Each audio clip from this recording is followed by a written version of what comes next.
Tony Awards 2010. Brought to you by Hunter!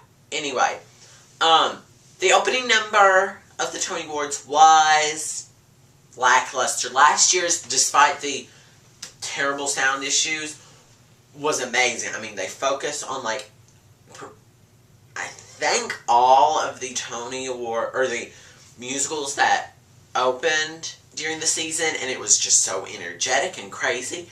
And this time, it really wasn't good.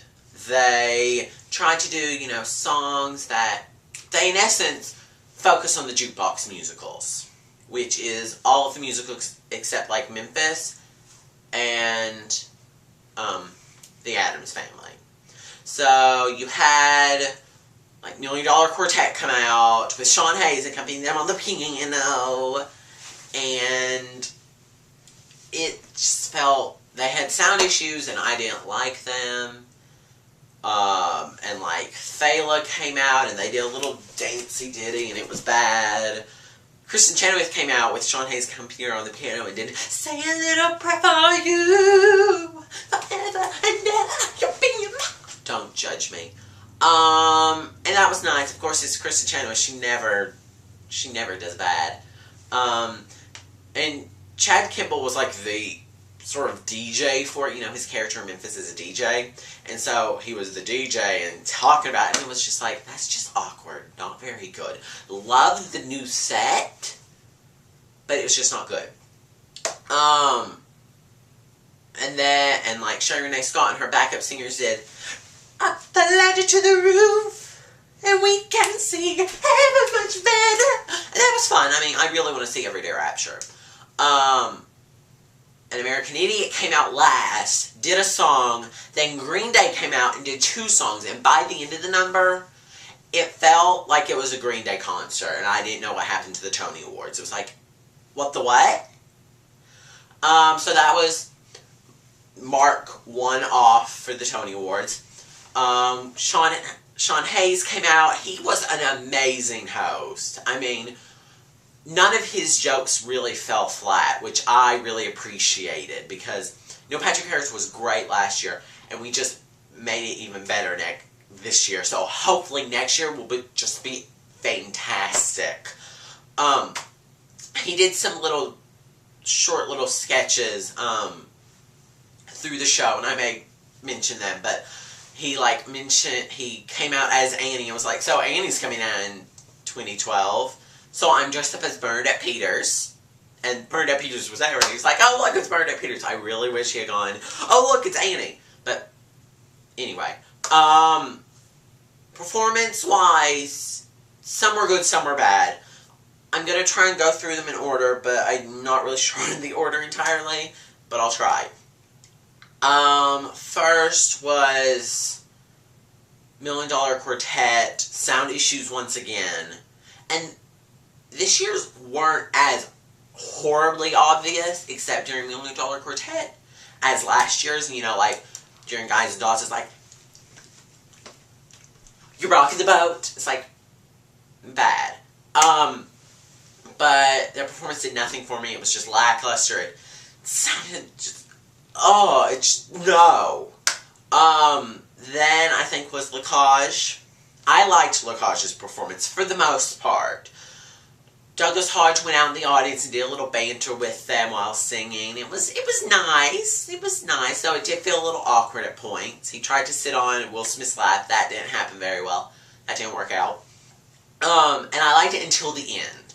And at the end, during the last chorus, the rousing chorus, they brought the Cagelles out through the audience, and it just felt like they were trying too hard to be a spectacle.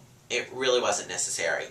And then at the end, Douglas Hodge pulls off his wig, and he's like, "Oh no."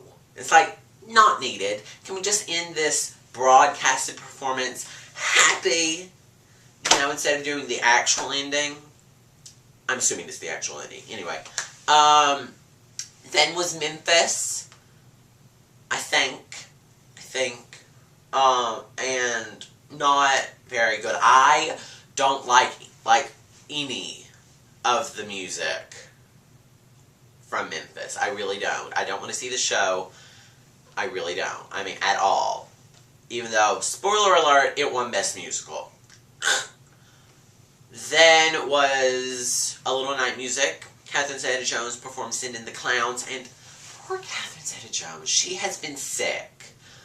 And I think she was out a performance or two last week. And so, she was just not very good. And so, it seemed like since she was ill, she was trying to make up for it a little bit by acting it. And if you've seen even just the little clip from the reel of the show, she is, don't you love Mars? It's just great and heartwarming and just, or touching, not heartwarming, but touching. And here she was like, isn't it rich? Oh, we a pair. It's like, just Catherine, just sit there and sing. So, yeah, that was sad. Then was Fela. They had some issues. Lilius White had her big headdress on. Crazy big headdress. But I liked it. It really felt like nothing much really happened. They showcased the dancing a lot because it was nominated for choreography. But it almost felt just like... I can't even remember really anything that happened. Except Fela Kuti yelling about how, like, the nation is corrupt. But he's talking about Nigeria, not America. Maybe. So, it's just like, it was okay. I don't know if it really sold any tickets, but I liked it better than Memphis' performance anyway. Even with the sound issues. And it did feel very hollow. I don't know. Then we had the depressing Back to Before by Christian Noel for Ragtime. As soon as they started playing music, I knew they had cut part of it.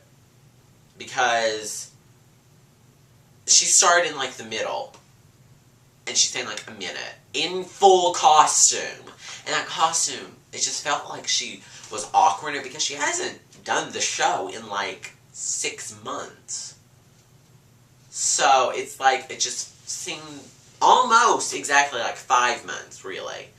But it just felt like she seemed very awkward in it, and it just felt odd. I would have preferred it if she had even just stayed in her outfit that she had came to the Tony Awards in. But it was depressing, and I wish they had just gotten rid of one of the Green Day songs so that she could have performed a full song. But that's just me. And then the last, well, then we had the two unnominated shows, but are nominated for choreography perform. And it was okay. Come Fly Away just felt very clunky. I think that's just the best word for it. It just, and I've seen some of Twyla Clark's other choreography, and I had her winning. But this just felt very clunky. I don't know. I don't know why. It just felt like very not well performed. Then Promises performed their opening, and I liked it. I did. And I preferred it over Come Fly Away. But then Fela won, so don't even ask. And the final performance of the night, I do believe, except the ending, but no one cares about that, was American Idiot. And they bleeped out some of the words, the bad words, you know. And I don't remember where I said this, but someone was like, how can they properly bleep out all of the words in Green Day, or in the American Idiot performance, and have such bad sound issues? And I'm like, hello. All they did when they bleeped out the performance was stop the sound, and that's what they were doing the entire night. They're good at stopping sound, they just can't make words come out properly.